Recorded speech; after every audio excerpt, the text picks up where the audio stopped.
తుంగతుర్తి నియోజకవర్గ ప్రజలకు, కాంగ్రెస్ పార్టీ కార్యకర్తలకు అందరికీ నా నమస్కారం.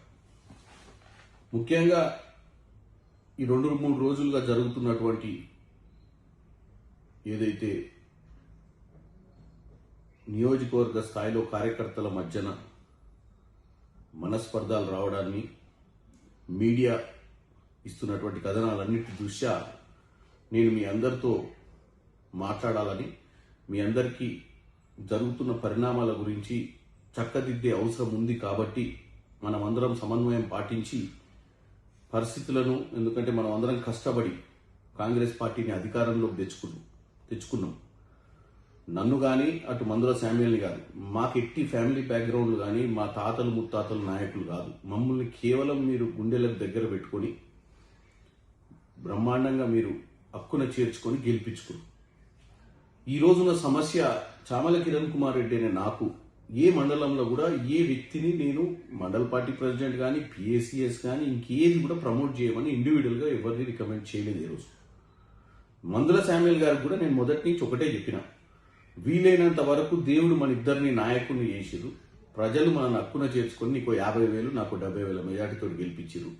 కాబట్టి ప్రజాస్వామ్యంలో మనం అక్కడ ఉన్నటువంటి నాయకులకే అవకాశం ఇచ్చి వాళ్ళు ఎవరిని ఎన్నుకుంటే వాళ్ళ గ్రామ పంచాయతీ సర్పంచ్లు నిలబెట్టడం కానీ, మండల పార్టీ అధ్యక్షులుగా నిలబెట్టడం కానీ, లేకపోతే రేపు రానున్న రోజులలో జెడ్పీటీసీ అయినా, ఎంపీటీసీ అయినా, పిఎస్సిఎస్ అయినా ఏదైనా కానీ అక్కడ ఉన్నటువంటి నాయకులను కూర్చోబెడితే 50% పై చిలుకు ఎవరు నొప్పుకుంటే వాళ్ళని చేస్తే బెటర్ అని చెప్పడం జరిగింది. అంతే తప్ప నేను ఏ రోజు కూడా మందుల శామ్యుల్ గారికి వ్యతిరేకం కాదు, మందుల శామ్యుల్ గారు తీసుకున్న నిర్ణయాలకు వ్యతిరేకం కాదు. నిన్న నేను విదేశాలలో ఉన్నప్పుడు మండల పార్టీ అధ్యక్షుల నిర్ణయం మీద కొంచెం అసంతృప్తి వ్యక్తం చేస్తున్నటువంటి కార్యకర్తలు అందరూ ఫోన్ చేయడమే కాకుండా బయట బాటంగా ఓపెన్గా మాట్లాడుతుంటే నేనే పిసిసి అధ్యక్షులకు మీనాక్షి నటరాజన్ గారికి ఒక లేఖ రాసిన. ఏమని? వీళ్ళని తీసేయమని రాయలేదు, నేను కేవలం ఏమని రాసిన అంటే, నిర్ణయం తీసుకురు కదా, ఒక 2 రోజులు ఆపండి. ఉత్తమ్ కుమార్ రెడ్డి గారు కూడా తిరుమలగిరికి వాస్తవ్యులే, నేను శాలిగౌరవరం వాస్తవ్యుని. అక్కడ ఉన్నటువంటి జిల్లా అధ్యక్షుడు, సూర్యాపేట జిల్లా అధ్యక్షుడు, ఇటు భువనగిరి జిల్లా అధ్యక్షుడు, యాదాద్రి జిల్లా అధ్యక్షుడు బీర్ల ఎలయ్య గారు, నర్సయ్య గారు, అలాగే ఈ పార్లమెంట్ నియోజకవర్గం మొత్తంగా అబ్జర్వ్గా ఉన్నటువంటి బస్వరాజ్ సారయ్య గారు, నియోజకవర్గం ఇన్ఛార్జ్ ఉన్నట్టు కొండయప్తి మల్లయ్య గారితో అందరం కలిసి కూర్చొని మండలందరినీ పిలిపించి ఏందబ్బా ప్రాబ్లము, ఎవరినో ఒకరినైతే అపాయింట్ చేయాల్సిందే కదా అని చర్చ చేస్తామని చెప్పిన. దీంట్లో నేను మందుల శామ్యుల్ గారికి వ్యతిరేకంగా మాట్లాడలేదు, మందుల శామ్యుల్ గారు తీసుకున్న నిర్ణయాలకు వ్యతిరేకం కాదు. నేను కేవలం అందరినీ కలుపుకొని తీసుకొస్తే పార్టీ ఒక తాటి మీద ఉంటుందన్న ఆలోచన.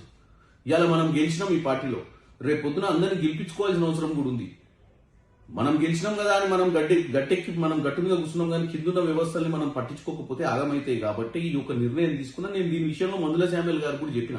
అంతే తప్ప దీంట్లో ఏ కులానికో, ఏ మతానికో, ఏ వర్గానికో అన్యాయం చేయాలనో, దేనికి ఎవరి గురించో తప్పుడు మాట్లాడాలన్న ఆలోచన మాకు అసలు లేదు.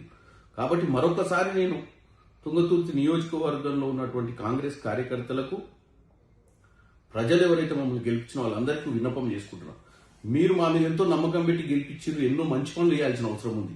ఈ పార్టీ పోస్టుల కోసం, వీటి కోసం రోడ్లెక్కి కొట్టుకోవడం వల్ల ప్రజలకు మన మీద నమ్మకం సన్నగిల్లుద్ది.